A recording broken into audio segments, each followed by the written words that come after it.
எல்லோருக்கும் வணக்கம். Aadhira's kitchen YouTube சேனலுக்கு உங்களை அன்போடு வரவேற்கின்றேன். நல்லதே நினைப்போம், நல்லதே நடக்கும்னு சொல்லி இந்த பதிவை நான் ஆரம்பிக்கிறேன். எல்லோருக்கும் எல்லா வளமும் கிடைத்து கடன் இல்லாத வாழ்வு எல்லோரும் என்னை சப்ஸ்கிரைபரான என் பிள்ளைங்க, சகோதர சகோதரர் எல்லாரும் மன நிம்மதியோடும் சந்தோஷத்தோடும் வாழணும்னு முருகனை வேண்டிக்கிட்டு இந்த பதிவை ஆரம்பிக்கிறேன். செவ்வாய்க்கிழமைனாலே நம்மளுக்கு கடன் அடைக்கிறதுக்கான ஒரு நாள். கடன் ஏதோ ஒரு தொகையை நம்ம கொடுத்துட்டா அந்த கடன் அடைஞ்சிடாதா அப்படின்றது ஒரு நம்மளுடைய மனப்பூர்வமான ஒரு நம்பிக்கை இருக்குது. அதை மாதிரி அந்த விஷயத்தில் ஒன்று தான் இன்றைக்கி நான் போட்டிருக்கிறது. செவ்வாய்க்கிழமை இரவு சமையலறையில் இதை வையுங்கள், பணம் பன்மடங்கு பெருகி கடன் அடையும் அப்படின்னு தலைப்பு போட்டிருக்க இல்லைங்களா? அது என்னென்னு பார்க்கலாம். இதுக்கு முக்கியமாக ஒரு கண்ணாடி பவுல் எடுத்துக்கோங்க. சப்போஸ் உங்ககிட்ட கண்ணாடி பவுல் இல்லைன்னா ஒரு அகல் விளக்கு பெருசாக இருந்தால் எடுத்துக்கோங்க, இல்லை மண் சட்டி மாதிரி இருந்தால் ஒன்று எடுத்துக்கோங்க. அதில் பச்சரிசி போடணும். பச்சரிசி எங்கெல்லாம் இருக்குதோ அங்கெல்லாம் மகாலட்சுமியோட வாசம். இப்போ இந்த பச்சரிசியை 3 தரம் நம்ம என்ன சொல்லி போடணும்னா, சரவண பவா சரவண பவான்னு சொல்லி முருகா, ஓம் முருகா, வேறு எதுவும் சொல்ல தெரியல, முருகா முருகா முருகான்னு சொல்லி போடுங்க 3 கெடு. இது எப்போம்மா செய்யணும்? மாலை நேரத்தில் உட்காந்துக்கிட்டு செய்யுங்க. என்னென்னா இது பூஜை அறையில் செய்யணும்னு அவசியம் இல்லை. சமையல் அறையில் இரவு படுக்க போகிறதுக்கு முன்னாடி இதை நீங்கள் எடுத்து வச்சுட்டு போய் படுத்து பாருங்கள். கடன் அடைவதை கண்கூடாக பார்க்கலாம். கொஞ்சம் கொஞ்சமாக நம்மளுக்கு கடன் பிரச்சனை தீர ஆரம்பிக்கும். இப்போ அந்த பச்சரிசி கூட 5 ஏலக்காய்.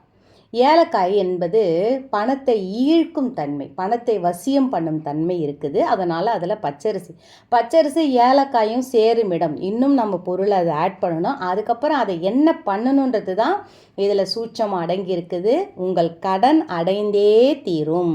இந்த பச்சரிசி கூட ஏலக்காயை வச்ச பிறகு என்ன பண்ணணும்? அடுத்தது பார்த்திங்கன்னா, பணத்தை நம்ம அது கூட சேர்க்கணும்.